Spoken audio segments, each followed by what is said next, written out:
खवय्यस केट्टा।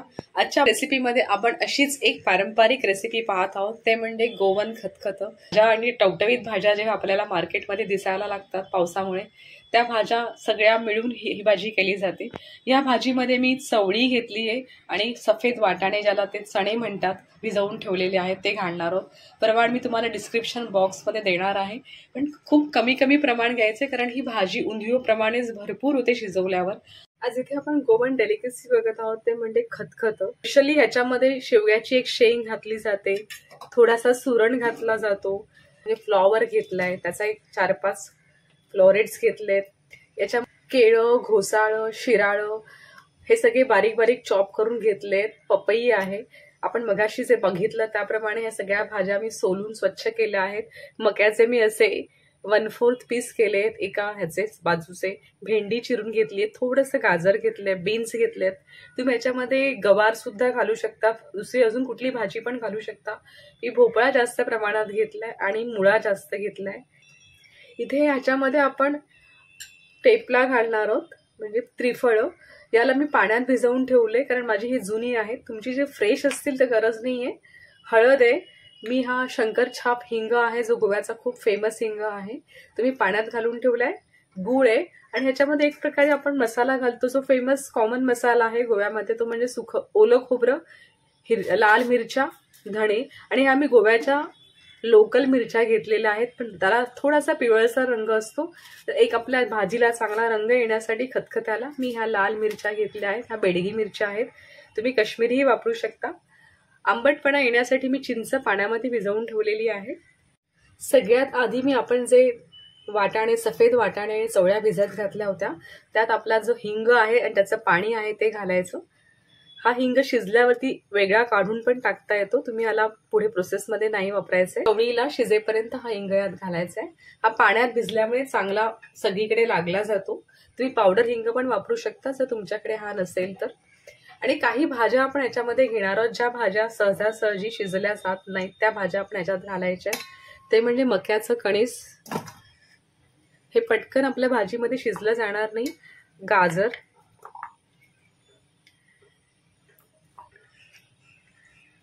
केळं, ज्या आहेत ज्यांना पाणी लागतं त्या भाज्या पटकन शिजतात, पण ज्या भाज्या कडक असतात त्या भाज्या शिजत नाहीत लगेच। तर ह्या सगळ्या, आणि ह्याच्यामध्ये पाणी घालायची गरज नाही, हे आपल्या प्रेशर कुकरमध्ये वाफेवरती व्यवस्थित शिजलं जाईल। सगळं घेणार आहे आणि मुळा घालायचा याच्यावरती। आपण मसाल्यासाठी घेतलेल्या सगळ्या गोष्टींना मिक्सर ग्राइंडरमधनं वाटून घ्यायचंय।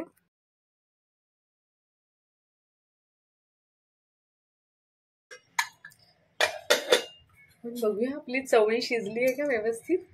चवळी आणि वाटाणे आपले दोन्ही पण शिजलेत, छान असे मऊ झाले। दुसरा प्रेशर कुकर बघूया, मी 2 लावले होते वेगवेगळे, का तर भाज्या ज्या असतात त्या पटकन शिजतात, आणि कडधान्य शिजताना आपल्याला मिनिमम 2 शिट्ट्या तरी कराव्याच लागतात। इथे पाहू शकता आपल्या भाज्या पण तशाच व्यवस्थित शिजल्या। हा सुरण आहे वरती, आणि शेंगा सुद्धा आपल्या शिजल्यात। मला शेंगांना बाहेर काढावं लागेल, कारण त्या बऱ्याच ओव्हर कुक झाल्यात।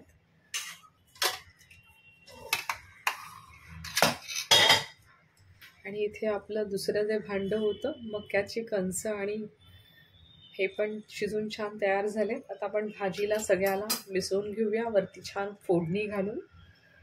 इथे मी एक पॅन तापत ठेवलाय, आणि त्या पॅन मध्ये मी तेल घालणार आहे। आपण तेल जे आहे ते व्यवस्थित तापवून घ्यायचंय।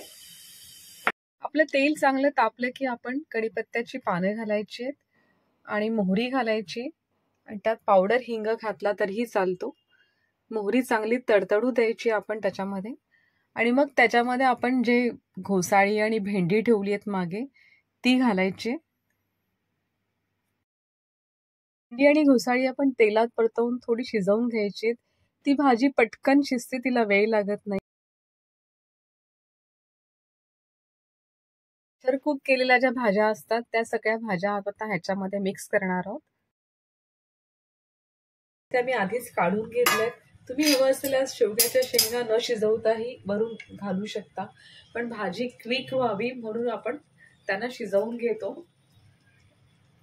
न शिजवता अशाच कच्च्या भेंडी बरोबर पण शिजवू शकता, पण त्याच्यामध्ये खूप वेळ जातो हे सगळं करायला, त्याच्यामुळे हा शॉर्टकट चांगला आहे. या भाजीमध्ये आपण जी टेपला होती ती घालायची,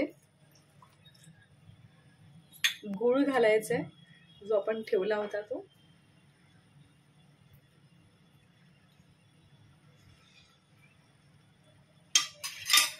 आणि भाजीचा जो मसाला आपण वाटून घेतलाय तो सगळा घालायचा आहे. मसाल्याचं जे पाणी होतं ते आपण या भाजीत घालणार आहोत. आणि एकदाच ढवळायचे, सतत ढवळल्यामुळे भाजी कुस्करू शकते आपण, कारण ती आपण प्रेशर कुक केलेली आहे. आणि मी यात मीठ घातलंय. अजून आपल्याला याच्यामध्ये आपण शिजवलेले वाटाणे आणि चवळी घालायची. चवळी शिजवताना मी थोडी हळद घातली होती याच्यामध्ये. मगाशी दाखवल्याप्रमाणे हा हिंग आपण बाजूला काढून टाकायचे. भाजी आपली मस्त अशी तयार झालेली आहे. आपण तिला अलगद हाताने ढवळायचंय. खूप जोरजोरात रिव्हर्सली ढवळलं तर तिचं मेण होऊन जाईल किंवा ती कुस्करेल सगळी. सगळ्या भाज्या आपल्याला अख्ख्या दिसल्या पाहिजे त्याच्यामध्ये, त्या स्टाईलने तिला ढवळायचंय. मीठ सगळीकडे लागलं पाहिजे एकसारखं. याच्यामध्ये असं कुठलाही मसाल्यांचा भडीमार नाहीये, तुम्ही पाहू शकता भाजीमध्ये. आणि भाजीला मी असंच 2 ते 3 मिनिटं चांगलं व्यवस्थित झाकून ठेवणार आहे, जेणेकरून भाजी आतमध्ये मिक्स होईल, मसाला चांगला तयार होईल. ह्या भाजीला खतखत असं यावरनं पडलं असेल की ही भाजी शिजताना खतखतते, म्हणजे ही भाजी शिजताना जो आवाज होतो यामुळे तिला खतखत असं नाव पडलं असेल. त्याला छान अशी उकळ फुटली आहे. आपण वरून असंच हे जे खोबरेल तेल असतं प्युअर, ते वरून असं ड्रिझल करायचंय, जेणे एक पारंपरिक टेस्ट असते खतखत्याला कोकोनटची, ती राहते. आपलं खतखत तयार झालेलं आहे. आता ह्याला जास्त शिजवू शकत नाही, कारण आपण आपल्या सगळ्या भाज्या ज्या आहेत त्या ऑलरेडी शिजवून घेतल्या होत्या. सो मी स्टोव्ह फ्लेम जी आहे ती बंद करते. तुम्ही याला भाताबरोबर वगैरे गरम गरम कशाबरोबरही खाऊ शकता. इतकं चविष्ट लागतं हे चवीला आणि खूपच हेल्दी आहे हे. तेव्हा अशा भाज्या जेव्हा अवेलेबल असतात मार्केटमध्ये तेव्हा खतखत करायला विसरू नका. आणि पाहत राहा खवय्येस कट्टा. धन्यवाद.